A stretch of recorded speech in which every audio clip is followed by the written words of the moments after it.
Hi guys, ये हमारी next video है एरर्स के ऊपर। ये जो वीडियो होगी इंपॉर्टेंट रहेगी एसएससी एमटीएस के लिए, जीडी के लिए, तो आप ध्यान रखना। सीडीएस के लिए भी इंपॉर्टेंट है। तो यहाँ पे हम डिस्कस करेंगे हमारे 14 एरर्स जो कि इंपॉर्टेंट रहेंगे। चलिए स्टार्ट करते हैं। कह रहा my parents both are doctors. यहाँ पे पेरेंट्स नाउन हो गया। नाउन से पहले क्या लग रहा है? माय। माय एक आपका पॉजेसिव एडजेक्टिव होता है।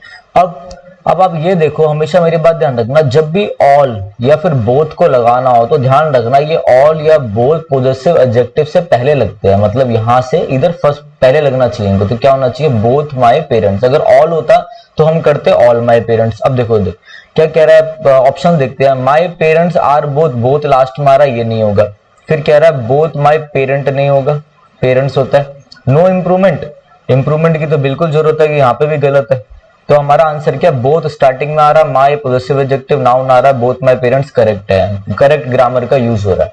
चलिए नेक्स्ट देखते हैं। कह रहा a little carefulness can have avert. Avert मतलब होता है टालना। Can have averted the accident, कि भाई अगर जरा सी भी केयरफुल होता, वो जरा सी भी अलर्टनेस रखता तो वो एक्सीडेंट को टाल देते। ठीक है।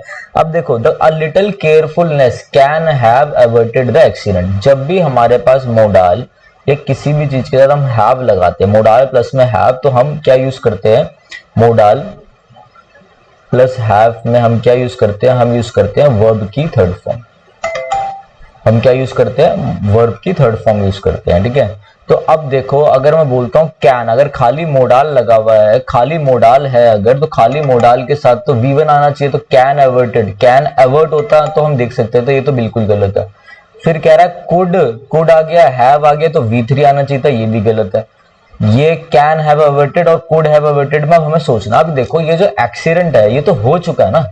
मतलब वो कहता है अगर जरा किसी केयरफुलनेस होती तो टाल लेते, मगर एक्सीडेंट तो हो चुका है, तो पास्ट की बात हो रही है। ठीक है। तो कुड आएगा, कुड, और हैव आया प्लस में V3, तो could have averted is your right answer. चलिए आगे बढ़ते हैं।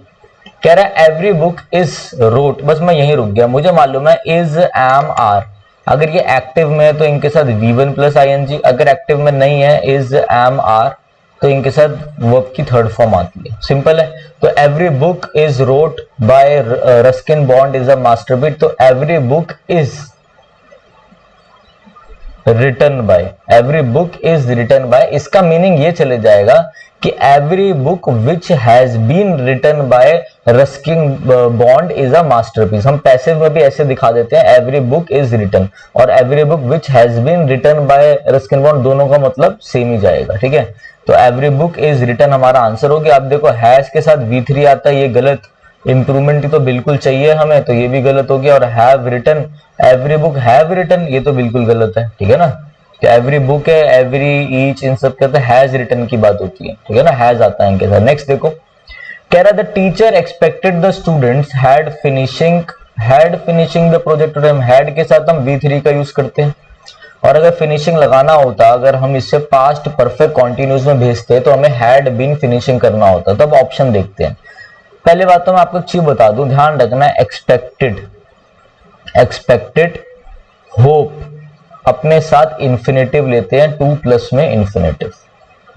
तो अगर उस हिसाब से देखें तो हमारा आंसर होना चाहिए teacher expected the students to finish the project on time, to finish the project on time. Simple है। अब इधर देखो, फिनिशिंग क्यों नहीं आएगा? फिनिशिंग यहाँ पे ING फॉर्म में एक नाउन है जो कि जेरेंड है, मैंने आपको पहले भी अपने उसमें बताया था। तो देखो क्यों नहीं आएगा, इधर देखते हैं।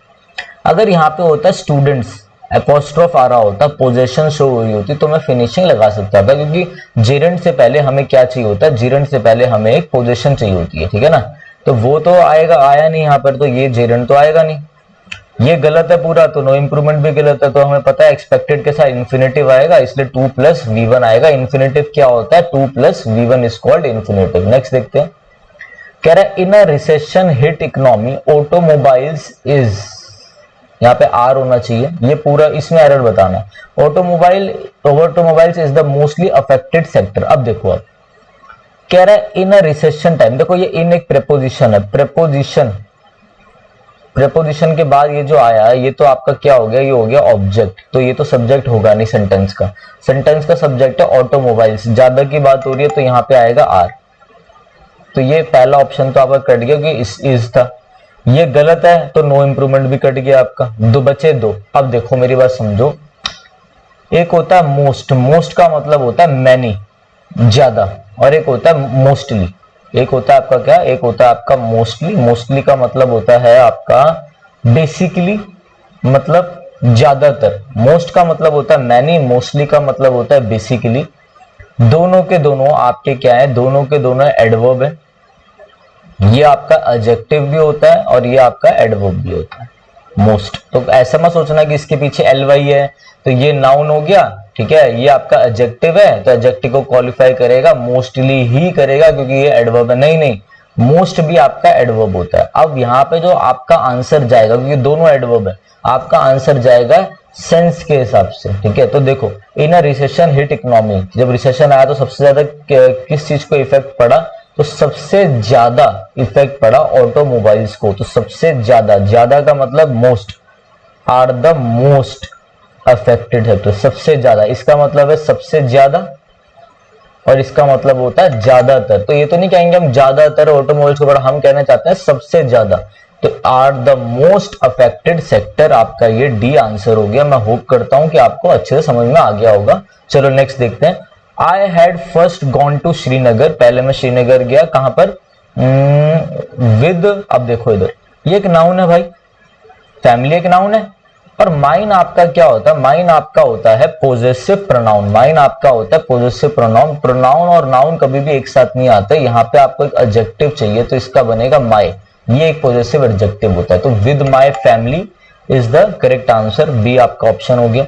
आसान है तो मैं जल्दी जल्दी करवा रहा हूँ, कम टाइम में करेंगे, वही हमारी अच्छी है, मतलब यूएसपी है हमारा कि हम कम टाइम पे सारे बहुत अच्छी अच्छी चीजों को कवर करेंगे। नेक्स्ट है Shashi could not walk no more, Shashi could not walk no more. अब देखो आगे देखते हैं, इधर देखो, कुड नॉट, नॉट आ गया भाई, जब नॉट आ गया सेंटेंस नेगेटिव में हो गया तो यहाँ पे नो तो नहीं आना चाहिए, इसका मतलब नो इंप्रूवमेंट तो कट गया, इंप्रूवमेंट की हमें जरूरत है। अब क्या है, मोर फार्दर, ये भी कंपेरेटिव, ये भी कंपेरेटिव, मोर, दोनों कंपेरेटिव साथ में आते, ए ऑप्शन कट गया। अब तो क्या कहना चाह रहा है वो ये देखो, पहली बात तो आपको पता होनी चाहिए, जब भी नॉट होता है, नॉट, तो हम नॉट के साथ एनी का यूज करते हैं। तो यहाँ पे देखो any farther, Shashi could not walk any farther, ये आपका करेक्ट जाएगा। चलो नेक्स्ट पढ़ते हैं।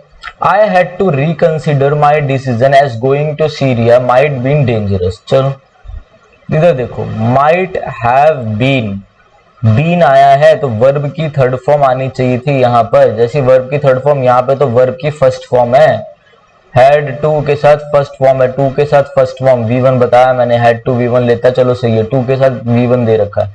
अब इधर देखो, यहाँ तो वर्ब की थर्ड फॉर्म है नहीं, यहाँ तो वर्ब की फर्स्ट फॉर्म दे रखी है रिकंसिडर, तो ये ऑप्शन कट गया। फिर कह रहा है मे हैव, अभी मैंने बताया था मोडाल के साथ हैव आ जाए तो वर्ब की थर्ड फॉर्म आती है, फिर यहाँ पे वर्ब की फर्स्ट फॉर्म है, ये भी कट गया।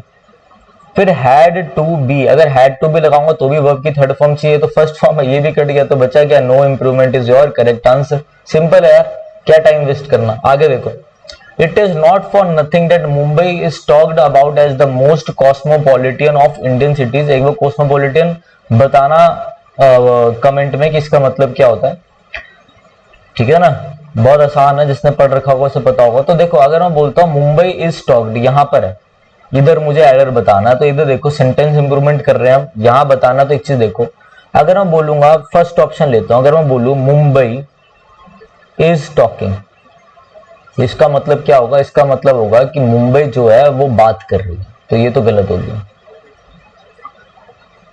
अब मैं बोलूंगा मुंबई आर टॉक्ड, तो मुंबई तो एक है, तो मुंबई के लिए तो इजी आएगा, गलत। फिर मैं बोलूंगा वॉज टॉकिंग, मुंबई बात कर रही थी, बिल्कुल गलत, तो no improvement is your answer. क्या है, it is not for nothing that Mumbai is talked about, Mumbai के बारे में बात की जाती है दूसरों के द्वारा, ये कहना चाह रहा है। Mumbai is talked about, Mumbai के बारे में बात होती है, मुंबई इज टॉकिंग मतलब मुंबई बात कर रही है, मुंबई खुद बात कर रही है। नेक्स्ट देखो, if you do not vote you do not have the right to protest. अरे यार सिंपल है, हम कहते हैं राइट टू इंफॉर्मेशन, हम कहते हैं राइट टू, क्या कहते हैं हम, राइट टू प्राइवेसी। तो भाई राइट अपने साथ टू ही लेता है, तो राइट टू प्रोटेस्ट बिल्कुल सही है, no improvement is your answer. जिस देखो मैंने इंपॉर्टेंट चीजें डाल रखी हैं, अगर कोई सीपीओ मेंस वाला बच्चा भी देख रहा है तो वो समझ जाएगा ये कितना इंपॉर्टेंट है सीरीज। नेक्स्ट देखो, Garima live at the 20th floor. पहले तो मैं आपको एक चीज क्लियर कर दूं कि देखो एट होता है बिल्कुल एग्जैक्ट लोकेशन के लिए, और इस सेंटेंस को देख के ऐसी लग रहा है कि एट बिल्कुल एग्जैक्ट पता लग गया 20th फ्लोर में रहती है, बट देखो जो फ्लोर होता है ना, फ्लोर आपका एक चीज दिखाता है कि आप किसी चीज पर हो, आपका सरफेस दिखाता है, सरफेस पर हो आप। हमेशा सरफेस के लिए हम पर यूज करते हैं, जब भी सरफेस की फीलिंग आ रही हो तो हम ऑन यूज करते हैं। तो यहाँ पे होना चाहिए गरिमा लिव ऑन द फ्लोर। जब आप एरर सॉल्व करोगे ना तो लिव ऑन ही आंसर होगा, बट आपके पास एक्सप्लेनेशन में होगी जो कि मैंने दे दी है आपको। एट एग्जैक्ट है, एग्जैक्ट लोकेशन के लिए एट ही आता, देखने में सही लग रहा था, बट फ्लोर आ गया। फ्लोर हमेशा सरफेस दिखाता, सरफेस पर खड़े होते हो आप, सरफेस पर होते हो, तो live on is your answer. Next देखो, I would have definitely helped you if you had told me why you did need the money. देखो भाई, why you did need the money. अब देखो यहाँ पे why you did need the money, हमें क्या है, हमें यहाँ पर क्या चाहिए अब बताता हूं मैं आपको। पहली बात तो ये सेंटेंस नॉर्मल जा रहा है, तो वाई के बाद सब्जेक्ट आना चाहिए, सब्जेक्ट के बाद वर्ब आनी चाहिए, इन्वर्जन चाहिए नहीं है। एक बार हम ऑप्शन को देख लेते हैं क्या क्या ऑप्शन सही है। यहाँ पे वाई है, सब्जेक्ट से पहले हेल्पिंग वर्ब आ गई, इन्वर्जन यूज हो रहा है। ये तो क्वेश्चन इंटेरोगेटिव बना रहा है, इंटेरोगेटिव तो है ही नहीं हमारा सेंटेंस, ये तो असर्टिव वे में जा रहा है, नॉर्मल वे में जा रहा है, तो ये तो कट गया। फिर कह रहा है why you needs the money. यार वुड है, पास्ट में बात हो रही है, would have definitely helped you, कि मैं तुम्हें पक्का हेल्प कर देता अगर तुम मेरे पास आ जाते। ये सारी बातें इमेजिनरी पास्ट की अनफुलफिल्ड डिजायर को बता रहा है कि ऐसा हो जाता तो ऐसा हो जाता। तो यहाँ पे हम ये तो लगाएंगे नहीं, प्रेजेंट वाला बिल्कुल गलत। अब देखो कह रहा है वाई, ये देखो why you did need the money, और यहां पे सेकेंड ऑप्शन ले लेते हैं हम, why you needed the money. देखो यार डिड नीड भी बिल्कुल सही है, वाई सब्जेक्ट के साथ V2 आ रहा है, बिल्कुल सही, ठीक है। तो एक चीज देखो, ये जो डिड होता है ना, ये दबाव देने के लिए होता है, इम्फेसिस बनाने के लिए कि मैं ऐसा करता तो हूं, ठीक है, इम्फेसिस बनाने के लिए होता है, मैं ऐसा करता तो हूं। यहाँ पे तो इम्फेसिस की कोई जरूरत ही नहीं है, तो ये तो होगा नहीं, तो हमारा आंसर क्या जाएगा, हमारा आंसर जाएगा why you needed the money, ठीक है, ये हमारा करेक्ट आंसर हो जाता है। नेक्स्ट देखो, today is the original day, original day, हाँ today is the original day to complete this after if you want be able to do so. देखो हम हमेशा ये बोलते हैं भाई आज लास्ट दिन है इस असाइनमेंट को कंप्लीट करने का, हम ये नहीं बोलते आज ओरिजिनल डे। तो today is the last day, ये तो सेंस के हिसाब से जा रहा है, last day to complete this after it you want be able to do so. इसके बाद तुम नहीं दे पाओगे, इसके बाद तुम नहीं सबमिट कर पाओगे, नहीं कंप्लीट कर पाओगे, तो क्या होगा, लास्ट डे। नेक्स्ट है the main cause of this failure is inadequate ability growth and character development. The main cause, देखो कॉज फेलियर के कॉज क्या है, कॉज यहां पर बहुत सारे दे रखे हैं, ability growth and character growth and character development, दो तीन दे रखे हैं। इनएडुकेट इनएबिलिटी पहला हो गया एक कॉज, ग्रोथ दूसरा कॉज, कैरेक्टर डेवलपमेंट तीसरा कॉज। फेलियर के तीन कॉज दे रखे हैं, तो भाई यहाँ पे एक कॉज की बात नहीं, कॉजेस की बात हो रही है, तो ये तो हमारे कट गए, नो इंप्रूवमेंट भी कट गया हमारा। कॉजेज आएगा, causes of this failure, causes S चाहिए हमें, ये भी कट गया, क्या होना चाहिए, कॉजेज। अब बहुत सारे कॉजेज हैं तो क्या होगा, आर आएगा, बिल्कुल सही है, the causes of this failure are. अगर होता मेन कॉज, एक ही कॉज के बारे में बात हो रही तो आता cause of this failure is, एक कॉज के लिए इज, बहुत सारे कॉजेज के लिए आर, सिंपल है। चलिए ये हमने 14 अपने एरर्स कवर कर लिए, सेंटेंस इंप्रूवमेंट थे हमारे, अच्छे लगे हो तो लाइक करें, शेयर करें। चलिए thanks, have a nice day.